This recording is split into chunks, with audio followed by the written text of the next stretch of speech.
You have the right to remain silent. Anything you say can and will be used against you in a court of law. You have a right to an attorney prior to or during any question. If you can't afford one, the court will appoint one for you. Do you understand your rights? When the wolf is at your door, your running's over, that's for sure. He already knows all about you. Cut you down, no matter by you. Now you better walk the line. Real life,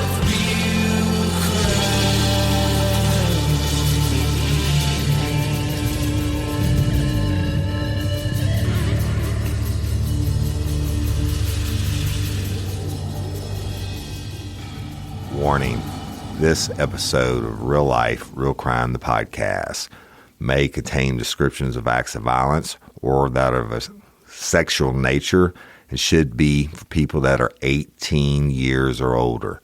Heed my warning, people. I do not get the facts of these cases off of the internet or from some television show. The facts I'm retelling you were presented to me by the victims of the crimes or the perpetrators who committed the crimes against the victims. My descriptions of the crime scenes, what I saw with my own two eyes. If you're going to get offended, please turn this podcast off now. Thank you. Hello, everybody, and welcome to this episode of Real Life, Real Crime, the podcast. As always, I'm your host, Woody Overton.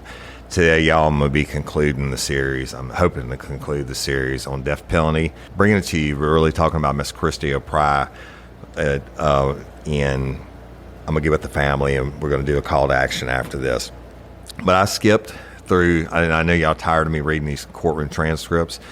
I went last night and I skipped through hundreds and hundreds of more pages of everything up until the closing arguments in the death penalty phase, okay? And what I skipped was Eric's defense attorneys bringing in all these doctors saying he had psychosis and saying he had an alcohol addiction, and you know, his mama, I think, took the stand, and his brother took the stand, and they said how he was a good kid and he was on the swim team and all this shit, right? They would go camping, they went to the Grand Canyon, and all this stuff you didn't need to hear, because really I hate it that he brutally murdered Mr. Charles Martin, and ultimately he is on trial for his life now in the death penalty phase for the murder of Charles Martin. But I read it to you because Christy O'Pry, his confession about him murdering, choking out, and then having sex with Christy O'Pry's body numerous times, even dropping her out of the tree when he was having sex with her and all that, that the prosecution was allowed to put all that in the death penalty phase, not in the original trial. So that's why I was reading you all that. But I'm going to go straight to the closing arguments, and we'll get through it. So, but it's important because they talk about Christy O'Pry. I want y'all to hear this, and then I'm wrapping it up, okay? So fast forward through a whole bunch of stuff and comes to the closing arguments, and they bring the jury in. And remember, if I say the court, it's the judge talking. If I say the prosecution, and there's no question and answer, y'all. It's just them talking on this part. So the court says, "Ladies and gentlemen, please be seated. As I stated, you have heard the evidence in the case. The next phase is the closing arguments phase of the sentencing hearing. By law, the state of Louisiana will argue its case first. After that, defense counsel will have the opportunity to argue its case. Following that, the state has rebuttal closing argument. That procedure is set forth by law.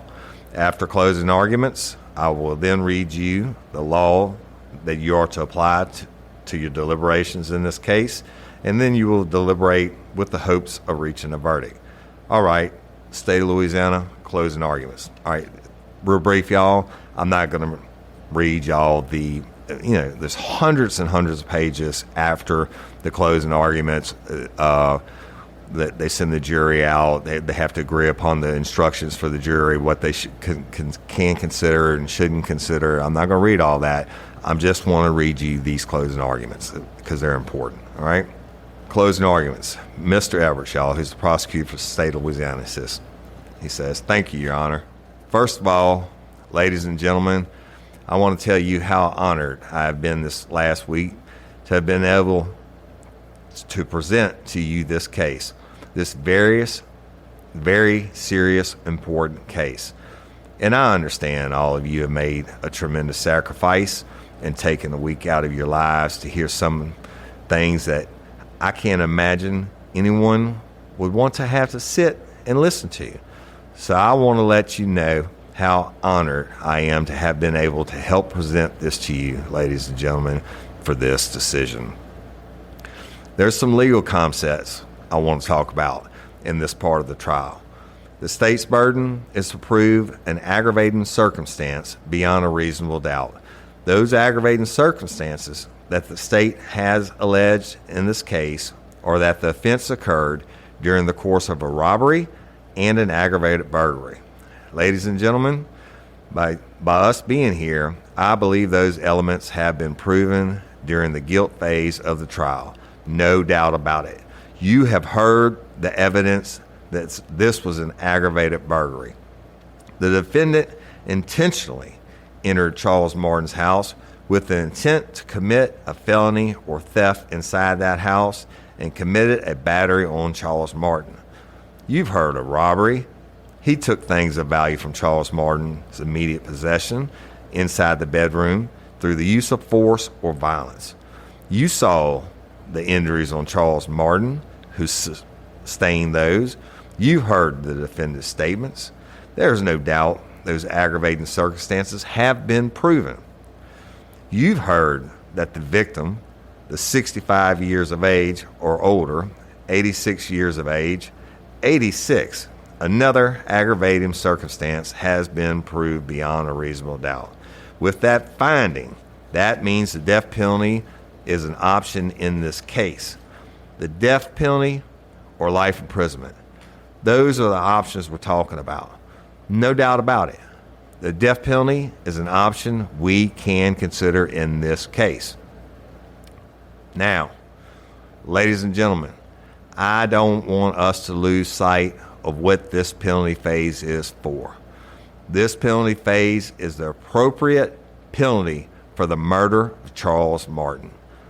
What is the appropriate penalty for that murder?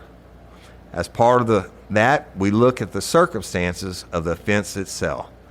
Everything we heard in the guilt phase, everything that happened to Charles Martin is something you can consider in this phase. Consider the impact that it had on Mr. Martin's family. And finally, consider the character propensities of the defendant seated here before you. Those are the things that you must address along with any mitigating factors, either expressed or you may find in making your decision. In this particular case, all those elements we talked about are so intertwined that they have been talked about together because, ladies and gentlemen, what we're dealing with here is a murder of an 86-year-old man in the safety of his own home, in the safety of his own bedroom. Two people who forced their way in, kick into his door, and then choke him to death. That's what we're dealing with, ladies and gentlemen. That in and of itself is sufficient for the death penalty.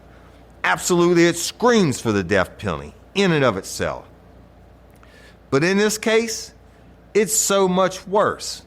So much worse than his murder is what the defendant was planning on doing to him. You may wonder, well, how could it get much worse than murdering an 86-year-old man in his house?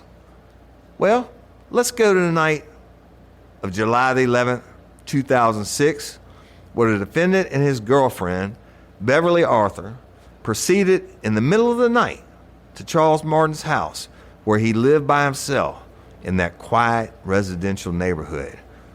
Now, you heard from the neuropsychologist, you heard from the psychiatrist today, and what did they tell us? Well, the defendant, Eric Mickelson, doesn't think like we do. Well, no, he doesn't. I don't think the state is contending that Eric Mickelson is normal. Normal people don't kill. Normal people don't dismember.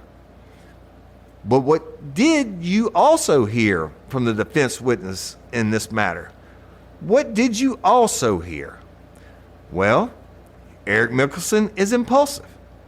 He can't appreciate the consequences of his actions. He's delusional. He can't focus on a task. Well, ladies and gentlemen, on that night, July 11th, the defendant got together with Beverly Arthur, and there was a plan when they went to that house. You heard it. Charles Martin was going to call the police on Beverly Arthur, and it was planned at that point that they were going to wring Charles Martin's neck so he couldn't call the police. Does that sound impulsive to you, ladies and gentlemen? Impulsive? That plan where you're working in concert with another person. You decide to put on shoes a size too small, which throw off the footprints so you can't be detected? Does that sound like someone who's acting impulsively? Does that sound like someone who cannot appreciate the consequences of his actions? Well, he appreciates the consequences of his actions all too well. They used a tool to force open the rear window and gain access into Mr. Martin's house. Does this sound like the picture we heard from the psychologist, the neuropsychologist, and psychiatrist in this case? Does that sound like the same picture we heard from them? They went in, kicked open the door, and choked Charles Martin to death in his own bedroom. The neuropsychologist the defense had, what did he refer to the defendant? Fascinating. Fascinating personality. Well, ladies and gentlemen, I submit to you that Mr. Martin's family does not find the defendant as a fascinating personality. I submit to you that no one in this courtroom finds the defendant a fascinating personality. I think the term we would use is horrifying. That's what he is, horrifying, not fascinating. Anyone who can do this, perform this crime, that's how you describe him, not fascinating, horrifying. As bad as this is, what happens next? Let's think about what happens next. The defendant and his girlfriend clean up the crime scene. In fact, they clean it up so well that despite the best efforts of the Shreveport Police Department's crime scene analysts, despite the best efforts of the crime lab, we can't find any other DNA in that house except for Mr. Martin's. That's how well they cleaned up the house. Someone who can't appreciate the consequence of his actions, but he could clean that house like he did? Who can't stay focused on a task, but that house becomes spotless? Is that the picture the defense is painting for us of this defendant, and does it match his reality? What he has done? Then you hear how Mr. Martin is taken to his property out on Woolworth Road so he can sit for a day. Now, does this sound like impulsive, coked out person acting on the spur of a moment? Does that sound like that to you? Does that sound like someone who doesn't appreciate the consequences of his actions? Does that sound like any of what they told you? This crime? He gets a saw. He gets garbage bags. He proceeds to his property, and he starts sawing away at Mr. Martin's body until it's in pieces and in bags. Does that sound like someone who cannot stay focused on a task? Does it, ladies and gentlemen? You saw, and I'm not going to re-show the pictures. I don't think there's any need for that. But ladies and gentlemen, you saw his handiwork. You saw what he can do when he puts his mind to it. He sure can stay focused on a task. You keep hearing, oh, he's so intoxicated. All this cocaine. Well, he got his car up to that 10-point hunting lease without a scratch, didn't he? The Shreveport police officers weren't sure they could say the same thing. But he's so intoxicated. He's so out of it.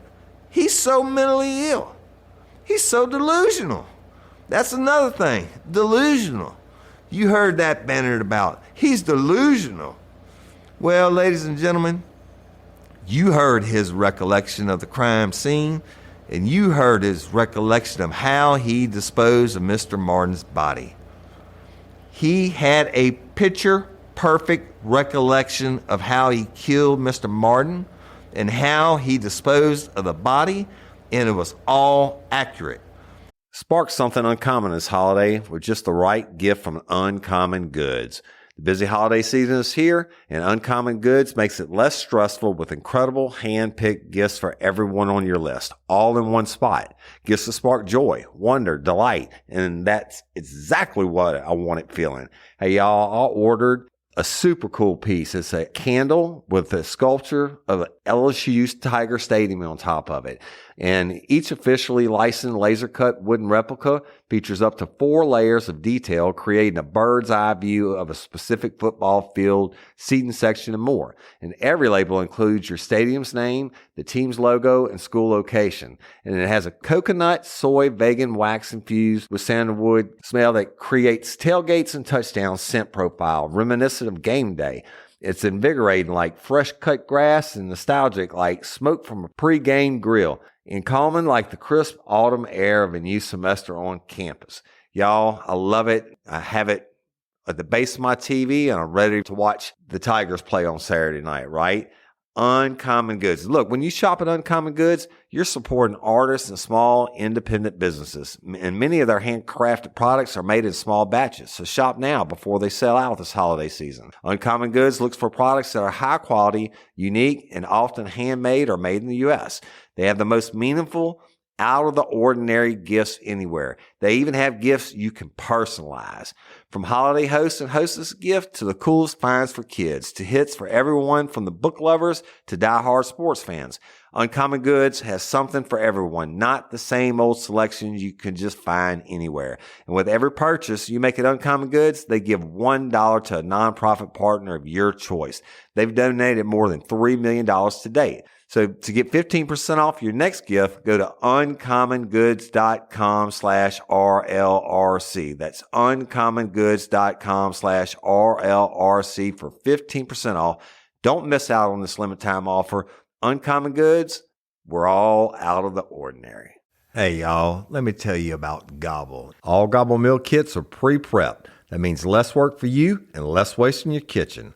Their meal kits include everything you need so you can save time at the store or just skip that trip entirely. I got the box in and I had 3 different meals. I had a Kung Pao chicken, crispy fish tacos, and a beef bourguignon, however you say it. But let me tell you about the classic beef bourguignon. Look, it came with beef pot roast and a beef broth concentrate, red wine demi-glaze, cremini mushrooms, cipollone onions, mashed potatoes, baby carrots, and rosemary thyme butter. It was so easy to make. Literally like 15 minutes it took Cindy. And let me tell you something, and all the dishes were fire, but this thing was like a taste explosion in my mouth. It's just unreal. We've got to spend more time together and more time doing the things we love because everything came in this one single box right to my door. So see what a difference Gobble will make for your household. Right now, they're offering my listeners a fantastic limited time deal. You get $120 off across 4 boxes plus free shipping and free cookies. And let me tell you, those cookies, I ate one that was sin baked and it was delicious. Go to gobble.com/reallife. That's GOBBLE.com/real life for $120 off your first 4 boxes. This offer is not available on the home site, so don't miss out. This is genius. It's taste explosions in your mouth like you never had. Everything he said, to the spot of blood in Mr. Martin's bedroom, to where he put his torso out in the middle of the woods, could lead the police right to it, to where he was carving up Mr. Martin's body on his property, was all spot on accurate. Yet they're saying he is delusional. Well, his delusion, if that's delusion, well, then why does it fit all the evidence to a T? Remember, he says he has a picture-perfect memory of things and events, and I contend, ladies and gentlemen, he does. Now, ladies and gentlemen, why am I harping on the events that occurred after he came in and brutally murdered Charles Martin? Why am I harping on that? Because, ladies and gentlemen, if he had accomplished his task, if he hadn't gotten caught in this matter, as horrible as this murder was, it could have been much worse. Now, I would like to stop at this moment and talk about the job the Shreveport Police Department did in this matter. And they did a good job, a very good job, an unbelievable job. Once they got the information and once they found the defendant as he was headed off with Beverly Arthur to do whatever they were going to do next, and brought to the Shreveport Police Detective's Office, Patrick McConnell and Bowen, ladies and gentlemen, what you heard on those tapes is unbelievable police work. A madman that basically, when I say mad man, I don't mean legally. I mean someone who is so violently sick that he horrifies any normal human being, is basically put right in front of Detective McConnell, and all of a sudden Detective McConnell starts to realize what he has in front of him. But he can't react with horror. He can't cast judgment on him because he needs him to talk. He needs him to keep talking so he can find Charles Martin. He needs to build up a rapport. And as hard as that must have been for Detective McConnell, he did an unbelievable job in this case of doing that, and you heard that. Keeping him talking, developing rapport, and how difficult. Could you imagine? It must be trying to develop rapport with this man. If he hadn't been caught, if his plan had went without a hitch, the reason this crime would have been no much worse is because Charles Martin would have simply vanished. He would have disappeared off the face of the earth. His family would have never known what happened to him. And ladies and gentlemen, there's family in this courtroom today that knows that feeling all too well. Back on July 11th, 1996, Christy O'Pry got in this man's pickup truck and was never seen again. She vanished. This isn't a case of someone who turned up dead and they think the defendant did it but can't prove it. This is someone who got in the defendant's truck and was never seen or heard from again. I suspect the defense will try to play this as a whodunit on Miss O'Pry. Don't let them do it, ladies and gentlemen. The evidence in this case is overwhelming that the defendant killed Christy O'Pry. The Sheriff's Department's number one suspect, the only person they can verify was last seen with Miss O'Pry, and despite all their efforts, they never could find her whereabouts or find any other suspects. And then you heard, after he was caught in this case what he told Shreveport Police Department. The detail he went in as to what he did with Christy O'Pry, how he choked her, how he dragged her onto his property, how he brought her up on the treehouse. You heard from his mother. There was a stand built by that pond the year before. How he had sex with her dead body. How he dropped her to the ground. How he put her in that pond. How he put rims on top of her in that pond. And then, when she bloated and floated up, how he cut her, chopped her up, put her into bags, and then brought her to various places in the parish. Now, does that sound familiar, ladies and gentlemen? Does that sound familiar?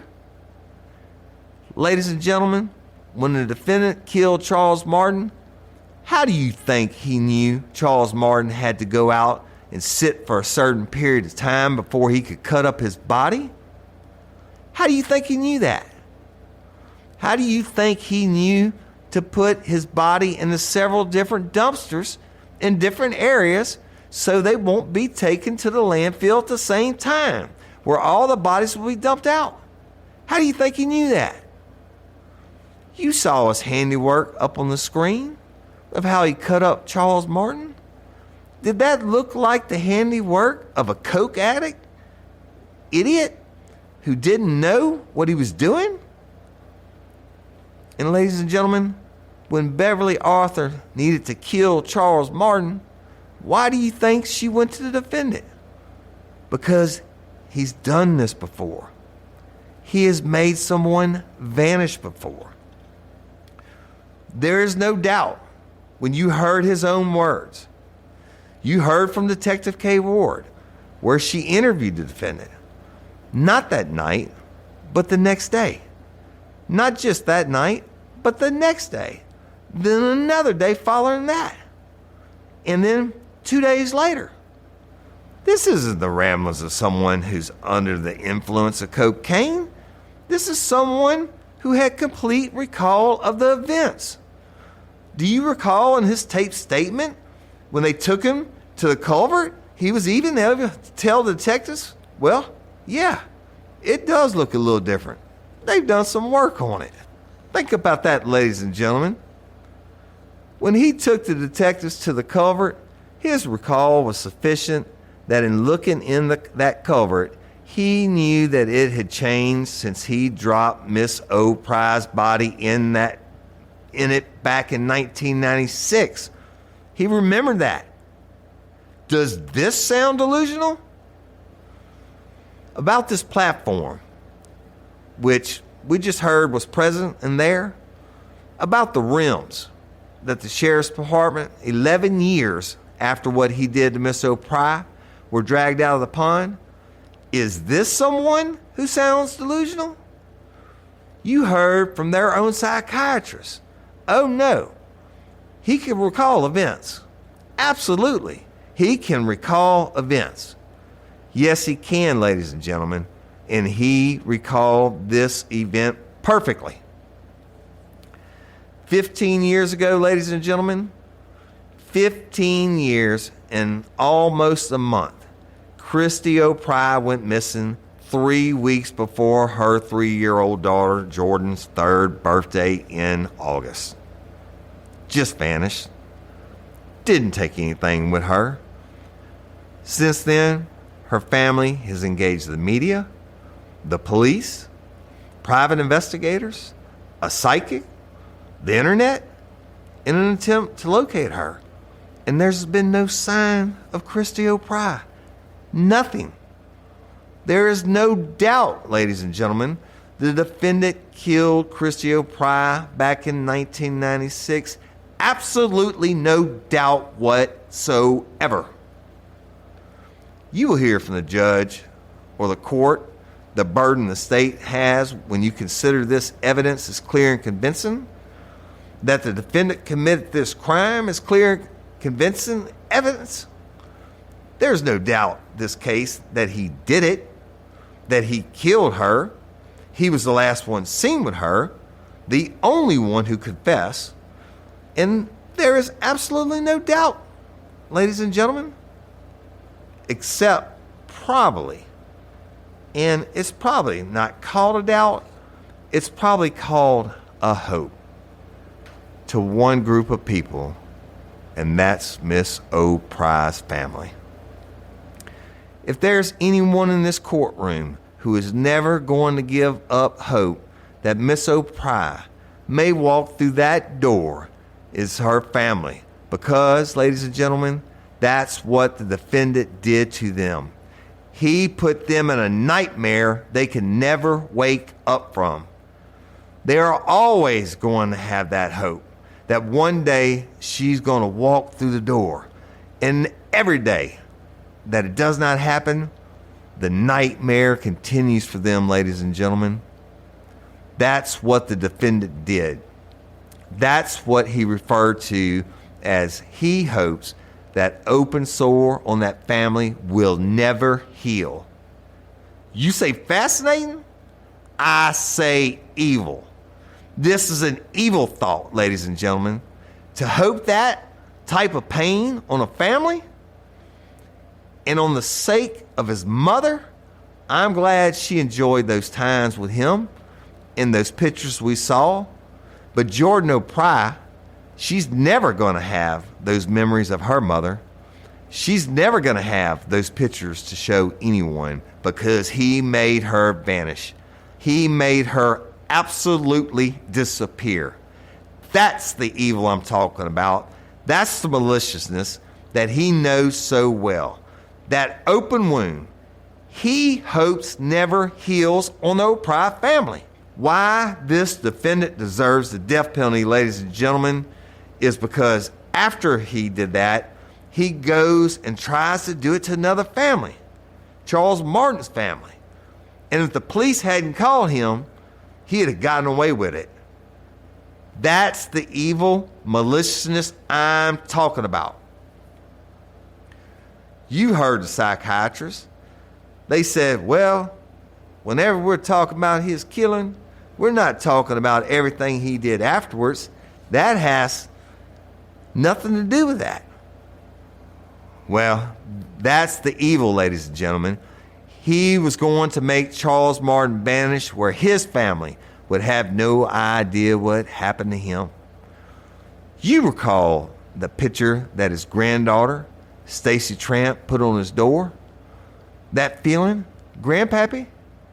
Call Mom or Dad. We are very worried. Stop by on the way home from Florida. Your answer machine is not picking up. Please call us ASAP. I love you, Stacy. Think about that. Fear and uncertainty as she was writing that note. And if he had gotten away with this crime, as much as this crime has affected their family and any sense of safety has been taken away, their patriarch has been taken away. Their person who entertained them at family gatherings has been taken away. Their person who loved to debate with them and give them information about things he read growing up has been taken away. Her children who don't feel safe in her own home, as bad as that is, if the defendant had gotten away with what he wanted to do, they would have been left with what the Pry family is left with, and they would have no idea what happened to their grandfather. And every day, ladies and gentlemen, that they woke up, they were going to, no matter how irrational it got to be, they were going to wait for him to come back through that door. That's why the defendant has worked hard throughout his life to earn the ultimate penalty under the law, and that's the death penalty. I can think of no case more appropriate than this case, ladies and gentlemen. And as we discussed, everyone in this room is here as a juror because you agreed that under certain cases regarding first-degree murder, you could be open to both the death penalty and a life sentence. Ladies and gentlemen, if not the death penalty in this case, then what? This isn't a crime that was impulsive. This was a planned out crime. This wasn't something coke-addled idiot pulled up on someone and killed them and ran off with their money. This isn't that case, ladies and gentlemen. This is a case of someone who planned out what he was going to do, performed it, and then cleaned up the crime scene so well, and then carved up Mr. Martin to make him vanish. As gruesome as those photos were, with the horror show aspect and the disrespectful way that Mr. Martin was treated, it's nothing compared to what the defendant almost got away with. That is making a man, 86-year-old man, a father, a grandfather, great-grandfather, disappear, where your family can never have any closure. When you as a perpetrator, as a defendant, when you know all too well what that does to a family, because you've done it to another family. I mean, think about that, ladies and gentlemen. That has nothing to do with what his neuropsychologist or psychiatrist were talking about. That has nothing to do with his cocaine. This had nothing to do with him being impulsive. This is an evil act committed by an evil man, and it deserves the ultimate penalty under the law. Ladies and gentlemen, I appreciate being able to speak to you on this matter. I appreciate the time and attention you have shown us throughout this case. I appreciate the sacrifice you have made in this, and I will now have a seat. You will hear from Mr. Hall.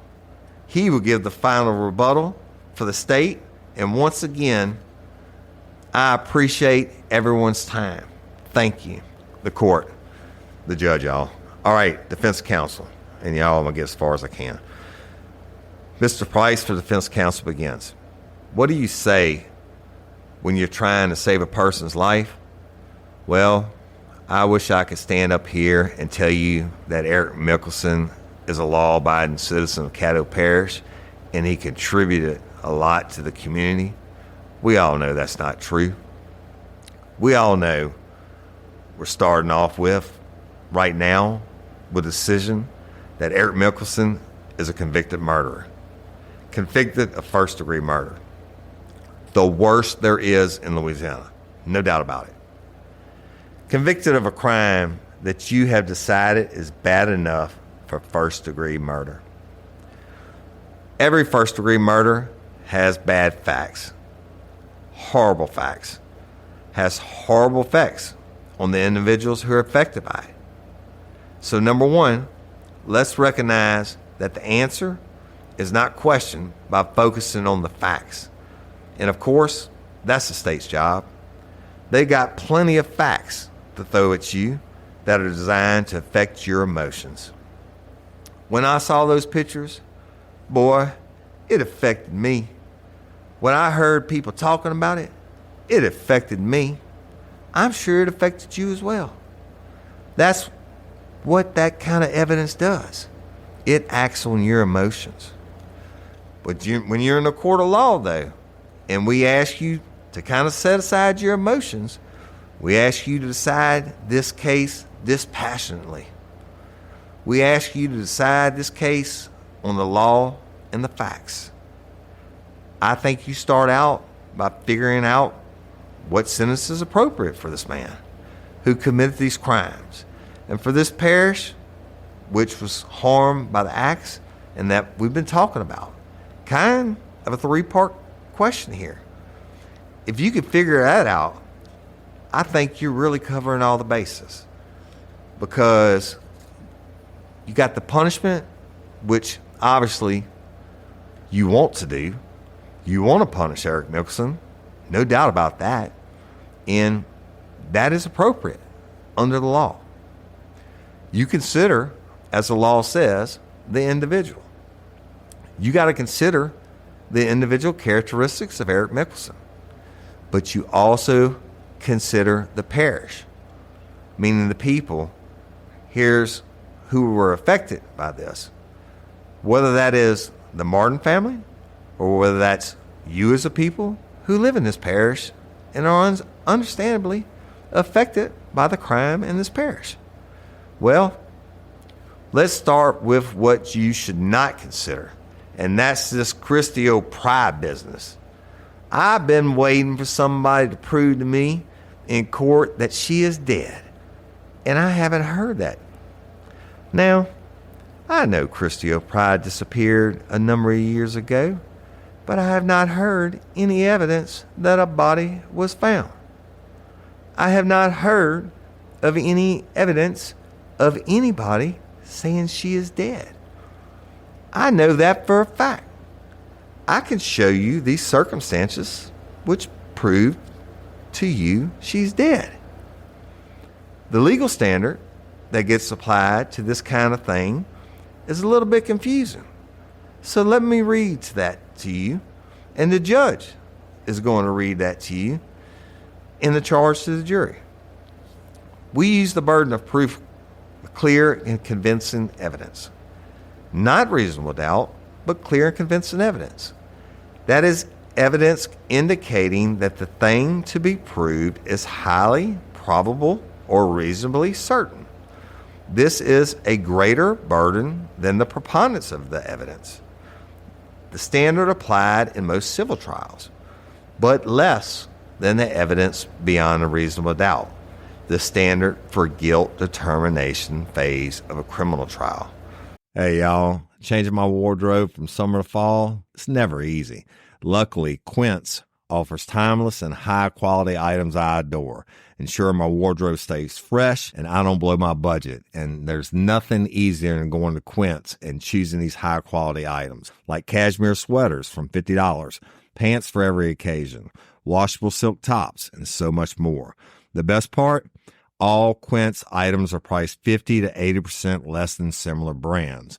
By partnering directly with top factories, Quince cuts out the cost of the middleman and passes the savings on to us. And Quince only works with factories that use safe, ethical, and responsible manufacturing practices and premium fabrics and finishes, and I love that. I got the stainless steel Link Apple Watch band for $59.90. It's heavy duty, it's awesome, and it's like $100 less than I could find anywhere else. And I also got a 100% organic cotton fisherman quarter zip up sweater. The color is alabaster. Man, I can't wait to wear that this fall. And Cindy got the Mongolian cashmere boat neck sweater in heather gray. And I'm telling you, these are classic pieces at a fraction of the price. Make switching seasons a breeze with Quince's high-quality closet essentials.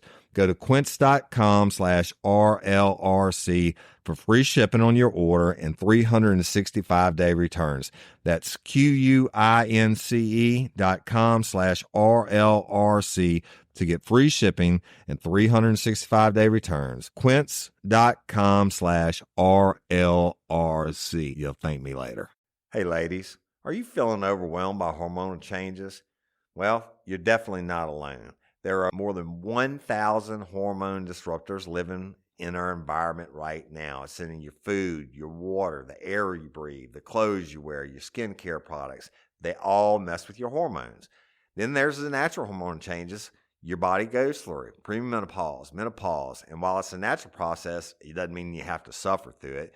The good news is you don't have to suffer through it anymore, because now you have Hormone Harmony, a formula made only with herbal ingredients that are shown to reduce hormonal symptoms in women of all ages. Hormone Harmony is not just a hormone supporting supplement, it's become a phenomenon. Women can't stop talking about it on social media. A bottle of Hormone Harmony is sold every 24 seconds. And the biggest benefit?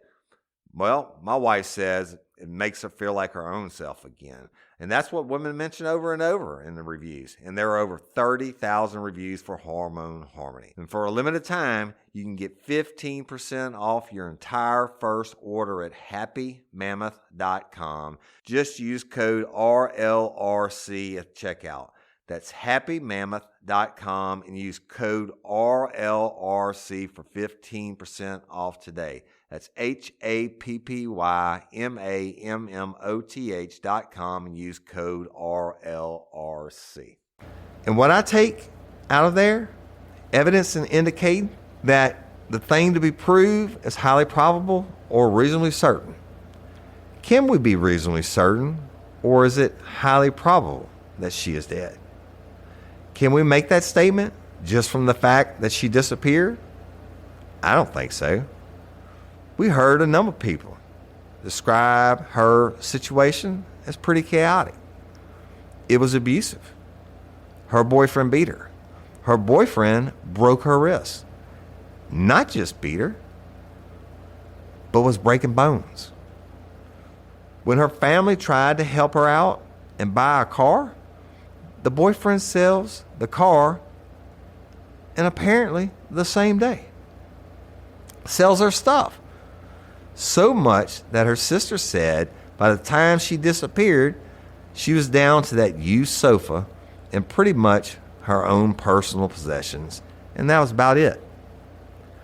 What that tells you is a couple of things. One, that I think is highly probable or reasonably certain, that she just had enough and left town and started a new life. If you start a new life, you can get a new Social Security number. There are ways to do that. That's why her Social Security number wouldn't pop up anywhere. You can get new credit cards. You can get a new driver's license. You can get a new name. You can leave behind the abusive situation you're in. You can start all over again.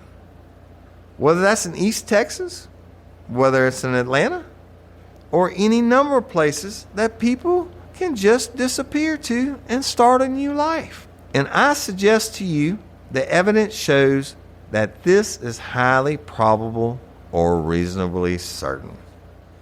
Well, suppose I'm wrong and she's dead. Isn't it highly probable or reasonably certain that Jerry Todd Dean, the boyfriend who was beating on her and abusive to her, was the one who actually did something to her?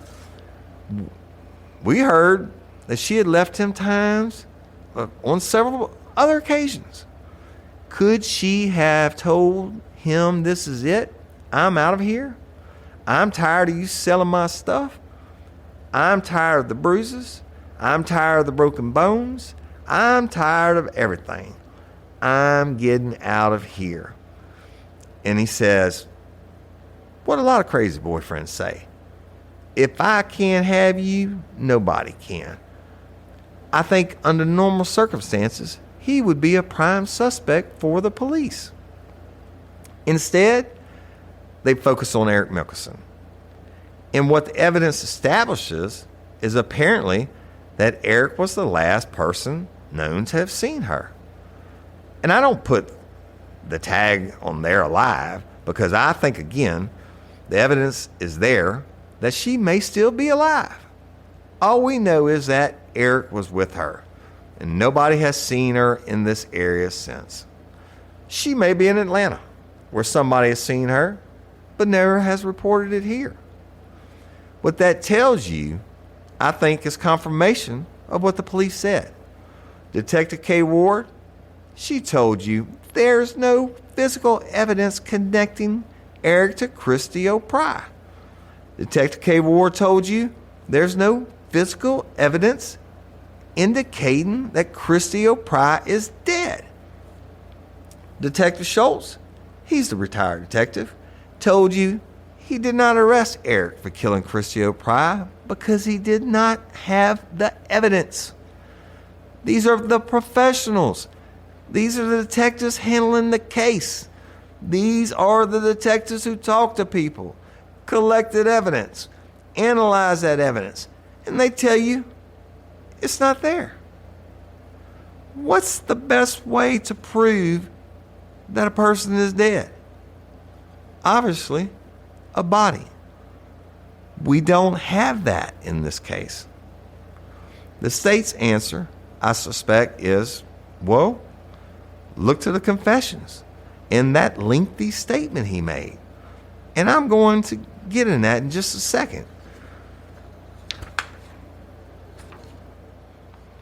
But I suggest to you that what you heard about Eric's mental state can provide a basis for what you're deciding Eric would have confessed to. Just about anything under the circumstances. And just because he confessed doesn't mean it's true. I'm trying to let that sink in a little bit. Because for some people, it's hard to understand why somebody would confess to something they didn't do. I wouldn't do it. You probably wouldn't do it. But a guy with delusions in his head? A guy who loses touch with reality? Schizophrenia? Would do that. A guy who doesn't really know whether she's alive or dead would do that. And that is Eric Mickelson. So we'll get to that in a little bit more in just a second. I want to talk about that under some different circumstances. I want to talk about where we are now, what questions you face, how you make that decision you're faced with. I want to talk about some of the areas that I suspect you're worried about. Some of the things that, well, frankly, I worry that are going to overwhelm you. I want to talk about the mitigating evidence that is present in here. I want to talk about two different words, grace and mercy, and how they can apply in this situation. And finally, we'll talk about the personal, moral judgment that each of you has to make in this situation. Where are we now? You convicted Eric of first-degree murder. We understand that. We respect that. I know you made that decision. We've turned that corner. We're to the point where we talked about with a lot of you and voir dire, where I had you assume that you convict him of first-degree murder, and I had each of you understand and agree that even when you get to that point, you have a choice as to sentence, and that's where you are now. You have a choice. In the first part, we're talking about criminal responsibility, guilt under the law. You've established that. Now the question becomes moral culpability. What is it about Eric that says to you either he is or is not completely responsible? Is there something about him that doesn't work right? Is there something about his brain that causes him not to understand fully what's going on there? We'll get to that again in just a moment. That's what I mean by moral culpability. What is it about him that establishes that culpability? Culpability, of course, is just responsibility. You have a choice between death and life without benefit of probation, parole, or suspension of sentence. Sometimes I forget to use that whole phrase, but I think you understand that life means life in Louisiana. It is a severe punishment, no matter what. And as you've heard, the bottom line is it means that Eric is going to be in custody, whether it's in Angola or some other prison in Louisiana, for the rest of his life. The difference, obviously, is whether or not he dies through an execution or whether he dies of natural causes. Eric will die at Angola. The process that you use to arrive at your decision, simply put, aggravating circumstances. You've got to find those. Louisiana is like a lot of states. If you find a conviction for first-degree murder, then it's real easy to find those aggravating circumstances. That's just the way the statutes are written. So I suspect in most of your minds, you've already found aggravating circumstances beyond a reasonable doubt. But again, you've got a choice. You can find every aggravating circumstance that's listed on the page and still say, I think life is appropriate. You can find every aggravating circumstance and look at the mitigation and say, you know, the numbers don't match up. But still, I'm going to vote for life. That is an option under the Louisiana law. There's a difference between the way you treat those things. Aggravating circumstances must be proven beyond a reasonable doubt. Mitigating circumstances, or whatever you think they are, it's one of the easiest things for a juror because you don't have to think in terms of reasonable doubt or that confusing, clear, and convincing evidence standard. It is whatever satisfies your own feelings, whatever you think is mitigating, whatever you think justifies a life sentence. Whether it's something that is just barely proven or something that you think is proven all the way. I don't even want to have to use legal terms. It is up to you to decide what is mitigating and whether or not mitigation is proven. All right, y'all. I'm going to stop it right there because I'm going to finish the last one. Absolutely. I'm going to finish the defense's part because it's pretty good and it's pretty long. But then we have the rebuttal closing from the prosecution, which is fire, and you need to hear it. And so that's all going to be on next week's episode, and then that's it. We're doing a call to action with the family, and then get it over. We'll go back to old cop stories. You know, catch a lot of heat. A lot of people don't like when I do this, but I have to use my platform, which is y'all, in Real Life, Real Crime, to try to get some type of justice or closure for Christy O. Price family. I don't care if I take number losses. They'll come back, right, when I tell the old cop stories again. But this is Real Life, Real Crime, people. This is word for word exactly what happened. This is word for word murder, dismemberment, rape, of mutilation of a corpse, these families suffering. You get to hear how the judge and the lawyers interact and the jury and everything else. And I'm proud of this story. I'll tell you that. And I think it's a really long shot, but I'm going to be proud when we conclude it. All right, that's the end of this week's episode. Thank y'all. We love y'all. Patreon and Convicts. I promise your story's coming. Your next bonus episode. I hope you're enjoying your commercial-free early releases. Apple subscribers, same thing. I love and appreciate each and every one of y'all. If you can't subscribe to be a patron or a convict, which is our subscribers through the Real Life, Real Crime Community app, I get it. Or through Apple subscriptions, I get it. I still love y'all, okay? And I thank you for putting up with me and listening to me. Hey, those of you who love the Daily Show, I'm glad you love it. It's awesome, right? Go follow us in the Real Life, Real Crime Community app. If you want to see Woody Overton every day by video, go follow me on TikTok. It's under Real Life, Real Crime.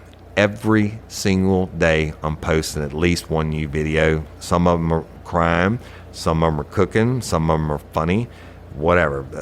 Just go follow us, and if you want more, you can get me that away. In LOPA, Louisiana Organ Procurement Agency, y'all know it's my jam. If you're a lifer from Phoenix, Arizona, you don't have to be from the state of Louisiana to sign up. You can be from anywhere in the world. Go to lopa.org, fill out the questionnaire, and they'll hook you up and be a hero, give the gift of life and sight and all those great things. And I'm Woody Overton, your host of Real Life, Real Crime, the podcast. Until next time or ever, don't let me catch you down on Murder Bayou. Peace.